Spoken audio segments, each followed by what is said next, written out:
Palavra do Senhor na Epístola de Paulo aos Colossenses, capítulo 1. E eu queria, então, trabalhar um pouco esta ideia para recordar. A palavra de Deus já foi pregada aqui diversas vezes na sua história sobre Colossenses. Nosso pastor, inclusive, fez uma série de pregações em Colossenses. Mas vamos avivar nossa memória, revisitar o texto do capítulo 1, dos versículos 3 até 8, e o apóstolo Paulo, que se intitula Apóstolo de Cristo por vontade de Deus, diz assim: damos sempre graças a Deus, Pai de nosso Senhor Jesus Cristo, quando oramos por vós, desde que ouvimos da vossa fé em Cristo Jesus e do amor que tendes para com todos os santos, por causa da esperança que vos está preservada nos céus, da qual antes ouvistes pela palavra da verdade do Evangelho, que chegou até vós, como também em todo o mundo está produzindo fruto e crescendo. Tal acontece entre vós, desde o dia em que ouvistes e entendestes a graça de Deus na verdade, segundo fostes instruídos por Epáfras, nosso amado conservo, e quanto a vós outros, fiel ministro de Cristo, o qual também nos relatou do vosso amor no Espírito. Meus irmãos, nós estamos vivendo tempos turbulentos na sociedade humana. Não há como negar que a vontade de guerra está batendo em toda a porta. Não há também dificuldade de nós identificarmos que o nosso país, o nosso próprio país, está turbulento. Muita coisa acontecendo e certamente nós temos que nos lembrar que a igreja não é neutra em relação ao que acontece, mas a igreja tem uma missão sacerdotal. Os crentes devem ser pessoas acalmadas pelo Senhor Deus para orientar os que estão em turbulência, para falar do Evangelho para quem está em turbulência. Os cristãos sofrem. Paulo, por exemplo, é uma pessoa que, neste momento em que ele recebe a visita de Epáfras, ele está na cadeia, mas ele não está na cadeia por ser um ativista, ele não está na cadeia por ser um criminoso, ele está na cadeia porque ele prega a Jesus Cristo, e a motivação para prendê-lo é que as pessoas que tratam da religião estão se sentindo ameaçadas pelo poder de Deus que o Senhor exerce sobre Paulo. Ele fala com poder, ele age com poder, mas não é um poder dele próprio. Ele diz que a suficiência dele vem de Deus. O normal para cada um de nós seria entender que um crente em Jesus Cristo não vive nesta terra pela sua própria força, pela sua própria maneira de pensar, mas vive pela maneira de pensar do Senhor, porque agora é servo do Senhor, escravo do Senhor. É uma pessoa comprada pelo Senhor. Observe os cânticos que nós cantamos aqui. O que nós dissemos a Deus? Nós dissemos que somos propriedade dele. E como propriedade dele, ele promete suprir cada uma das nossas necessidades, a fim de que a gente garanta o testemunho que procede dele, e a gente exerça esse sacerdócio no meio dos parentes, no meio dos amigos, no meio dos colegas de serviço, sem nos perturbarmos com os acontecimentos que, aliás, estão profetizados nas Escrituras. Esse desfazimento da sociedade humana, se é que essa palavra existe, está plenamente certificado na Escritura. Leia com atenção 2 Timóteo capítulo 3 e você vai ver que o apóstolo Paulo, há 2000 anos atrás, dava um retrato da sociedade humana que parece que ele está falando de hoje, porque a sociedade humana continua assim, conturbada. Mas o apóstolo recebe Epáfras na cadeia, e Epáfras provavelmente foi um discípulo dele, convertido nos tempos de Éfeso, quando Paulo estava em Éfeso. E Epáfras foi para Colossos, e lá em Colossos ele criou esta comunidade cristã, e esta comunidade cristã é uma comunidade que ainda está forte. ainda tem vigor, ainda tem saúde espiritual, mas ela está sendo assediada por muitas ideias de mestres que são místicos na sua forma de pensar, e nesse sentido, eles se arrogam possuidores de mistérios. Só os iluminados é que têm o conhecimento desses mistérios, não é? Além disso, eles juntam aos seus ensinamentos algumas práticas judaicas de ascetismo. Não coma isso, não beba aquilo, não pode isso, não pode aquilo. E assim eles vão vestindo um guarda-roupa bem justo nos crentes, impondo leis que não valem nada.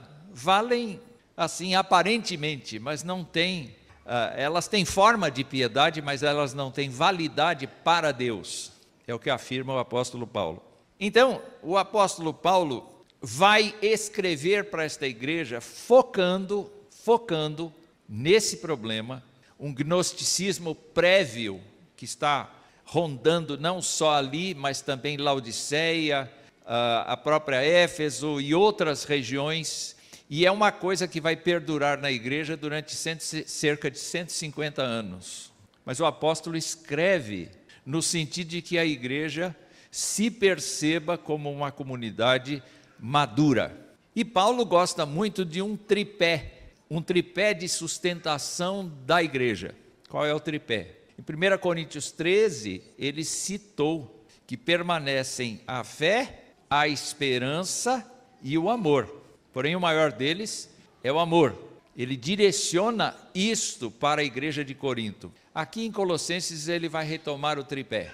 E eu quero falar um pouquinho a respeito desse tripé. Em primeiro lugar, a primeira perna desse tripé é que ele dá graças a Deus desde que ouviu da vossa fé em Jesus Cristo.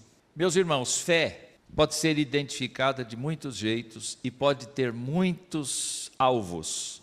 As pessoas dizem assim: eu creio na minha oração, eu tenho fé na minha oração, ou então eu tenho fé na oração do missionário, porque o missionário tem uma oração poderosa, eu tenho fé naquela oração, eu não tenho a fé na oração do pastor presbiteriano, não.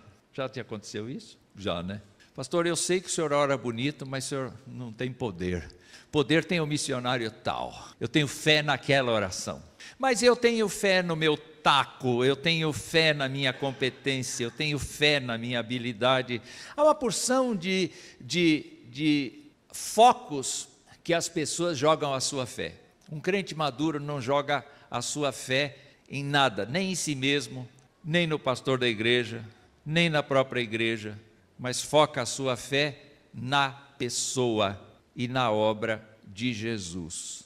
É muito interessante a gente desfazer da igreja desse jeito. É muito interessante a gente desfazer do pastor desse jeito. Mas o crente que vem aqui, porque acredita no pastor, está perdendo seu tempo. Porque, na verdade, o que Deus sempre exigiu da gente foi fé no Senhor.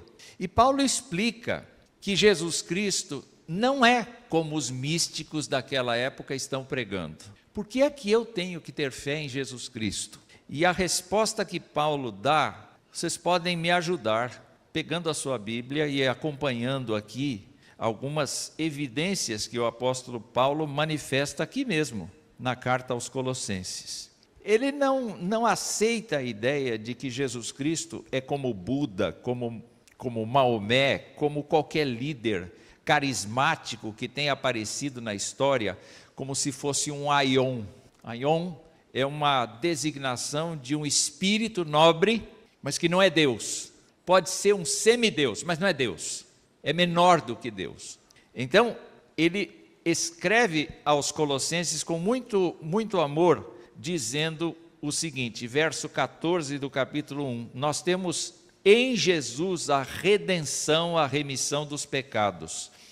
Nós temos em Jesus a imagem do Deus invisível. Nós temos em Jesus o primogênito de toda a criação. Nós temos a ideia de que tudo que existe foi criado por meio dele e para ele. Nós temos a visão aqui de que Ele é eterno, Ele é antes de todas as coisas, e tudo, até a vida dos ímpios, subsiste por meio dEle. E a Bíblia vai mais longe, dizendo que Ele da igreja é a cabeça, Ele é o princípio, Ele é o primogênito dentre os mortos, para em todas as coisas ter a primazia, porque aprove a Deus que nele residisse toda a plenitude. Lá no capítulo 2, no verso 9, Paulo vai dizer: em Jesus habita corporalmente toda a plenitude da divindade. Por que é que eu devo ter fé em Jesus e não em mim? Ora, eu sou capaz de guiar um carro, eu não preciso de Jesus para guiar um carro. Eu sou capaz de fazer arroz. Não, eu não sou. Eu sou capaz de fazer arroz. Estou afirmando aqui, uma afirmação hipotética. Eu sou capaz de fazer arroz. Eu não preciso de Jesus para fazer o arroz.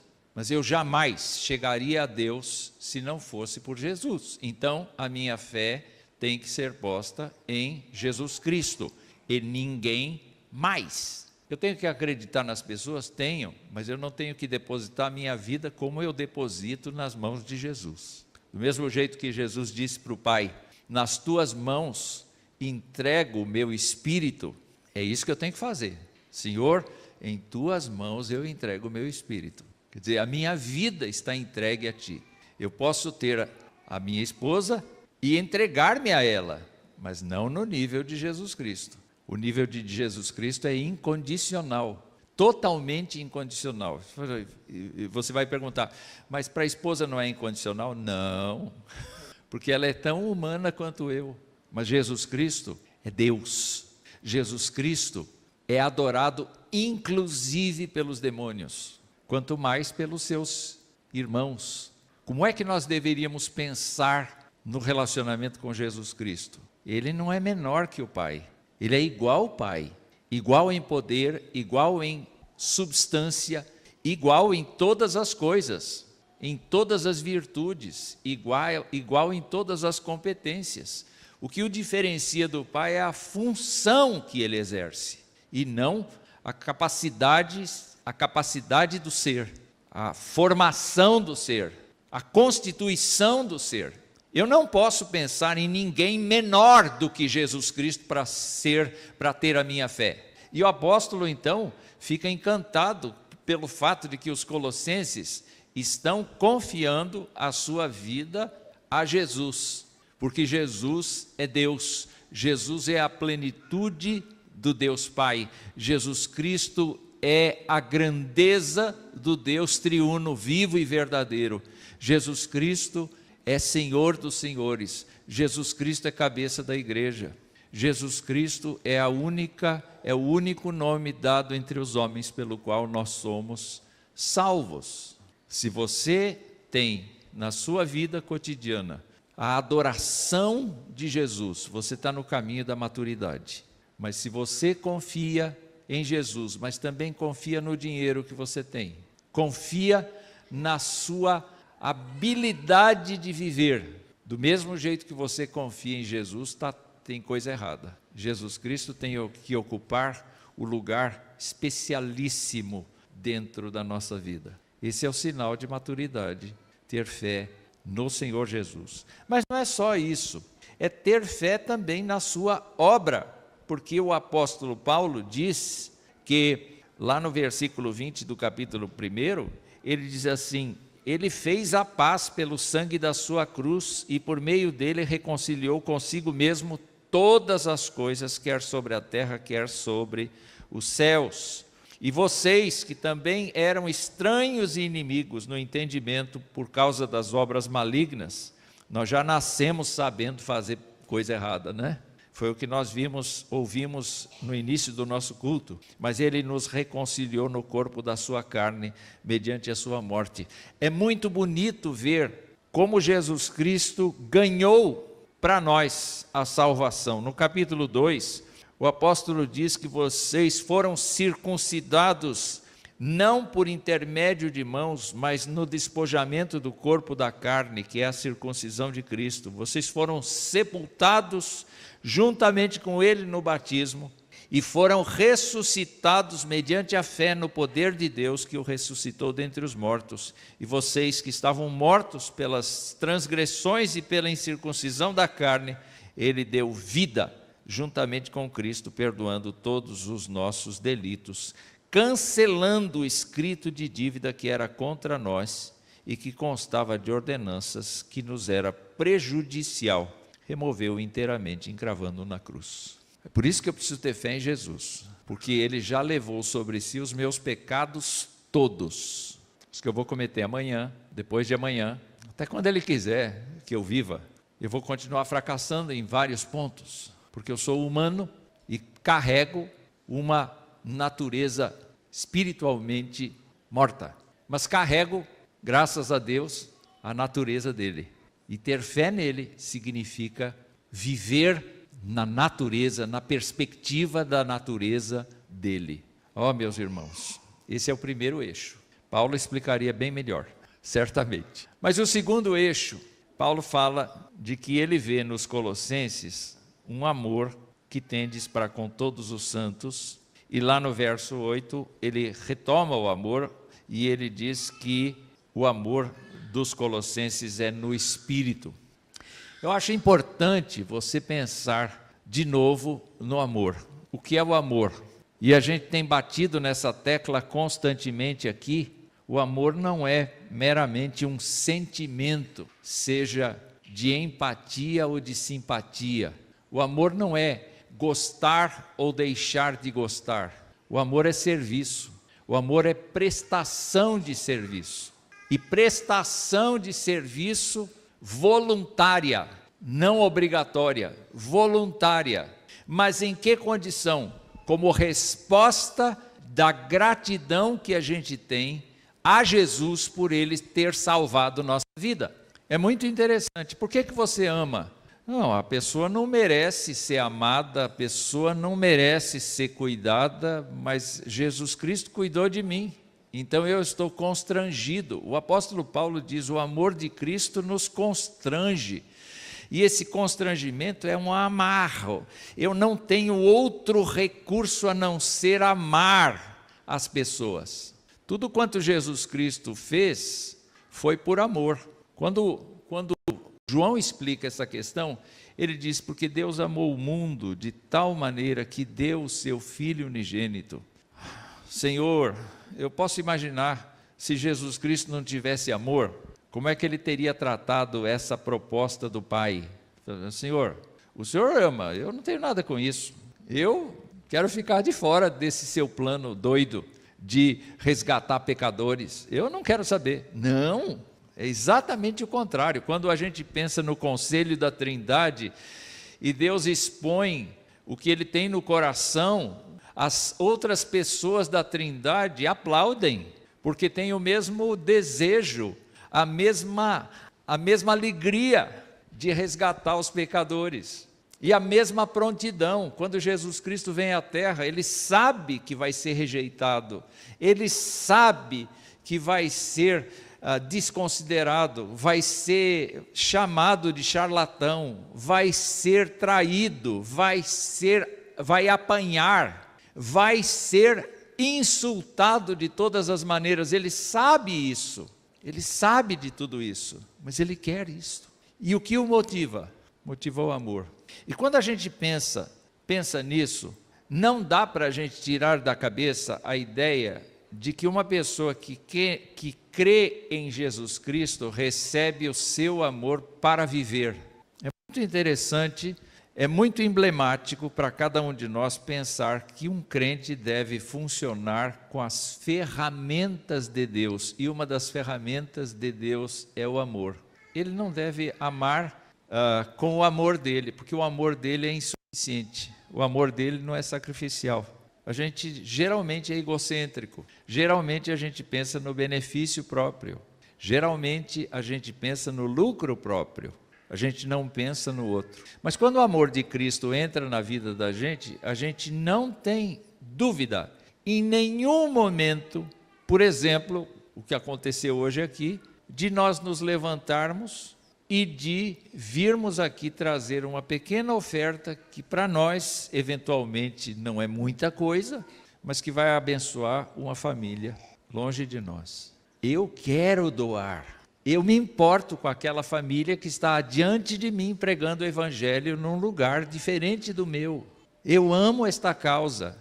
Eu não julgo como tratam o dinheiro que a igreja recolhe, mas eu amo esta causa, e é por causa deste amor à causa que eu contribuo, que eu dou as primícias da minha renda, que eu dou aquilo, o meu tempo, que eu dou a minha disposição.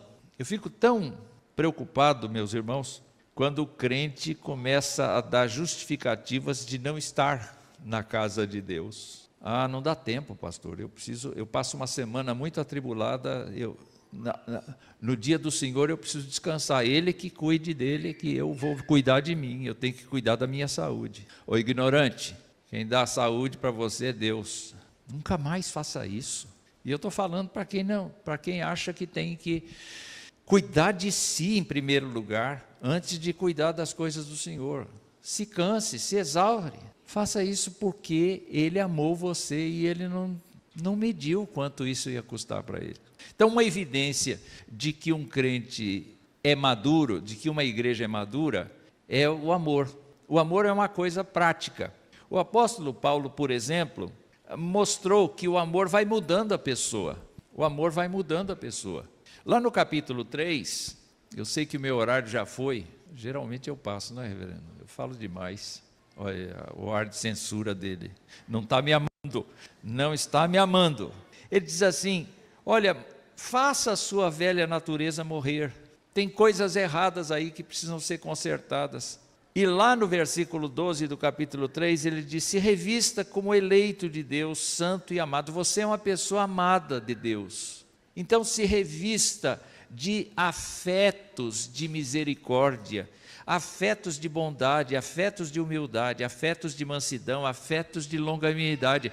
Estas coisas são o fruto do Espírito na vida da pessoa, são ferramentas que Deus disponibiliza para que você e eu sejamos pessoas amorosas no estilo de Jesus. Então, mesmo que a gente deteste um irmão de fé, porque isso pode acontecer, né? A gente baseia muito o nosso critério de gostar ou não gostar pelo olho. Não fui com a cara daquele irmão lá. E por isso nunca conversa, nunca procura, nunca, baseado no olho, na primeira impressão. E às vezes a pessoa é tímida, a pessoa é retraída, às vezes a pessoa estava com um problema, não foi um bom momento, sabe? E aquela impressão marcou, ficou para sempre. Não pode isso, a gente tem que ser um crente aventureiro. A gente tem que, olha, eu não gostei da pessoa, mas eu vou procurar, eu vou saber como é que é. Eu vou conversar, eu vou saber como é que é. E meus amados irmãos, de repente a gente percebe grandes tesouros nessa descoberta. Gente fantástica, que num primeiro diagnóstico a gente disse assim, antipático. Não gostei, tem o queixo para cima, é muito soberba, não gostei, fora da minha lista. Não. Se Deus fizesse isso, ninguém era salvo. Mas ele diz assim, o Wilson é meio topetudo, mas eu vou gostar dele, eu vou mudar ele. Eu acho que é importante a gente parar para pensar que neste nosso tempo, o que deve caracterizar a nossa igreja é o amor fraterno, o amor humilde, manso, de serviço, de bênção, de graça. E eu quero terminar aqui, na última perna desse tripé, que é que Paulo diz assim, desde que ouvimos da vossa fé em Cristo, no Filho de Deus, e do amor fraterno para com todos os santos, por causa da esperança. O Evangelho não é uma história de fadas. O Evangelho é uma história real do amor de Deus pelos pecadores, que Ele salva e a partir da sua saída deste mundo, o Evangelho diz que Ele vai cuidar de cada um. É claro que nós sabemos do já e do ainda não. Deus já cuida da gente. Deus zela pela gente, mas Deus zelará pela gente.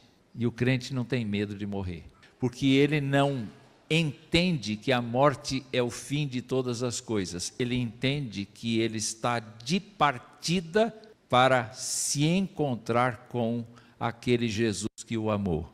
O apóstolo diz aos romanos que nós somos salvos em esperança, porque metade das promessas, sei lá quantas promessas de Deus, ainda não foram cumpridas a nosso respeito. Nós não sabemos quanto falta para Ele cumprir todas as suas promessas a nosso respeito. Mas Ele diz assim, nós somos salvos na esperança, porque aquilo que se vê não é esperança. Nós somos salvos naquilo que a Bíblia promete e que ainda não aconteceu. Eu fico pensando aqui, meus irmãos, no fato de que os crentes são pessoas que têm depositado sua esperança em Deus, mas no cotidiano das coisas, como Deus retarda a sua promessa, está aqui hoje, como Deus coloca a sua promessa no tempo dele, o crente fica impaciente, apressado, ansioso, curioso. O crente fica completamente desestruturado. O crente espera em políticos. O crente espera no dinheiro dele. Mas nós não estamos aqui para esperar essas coisas.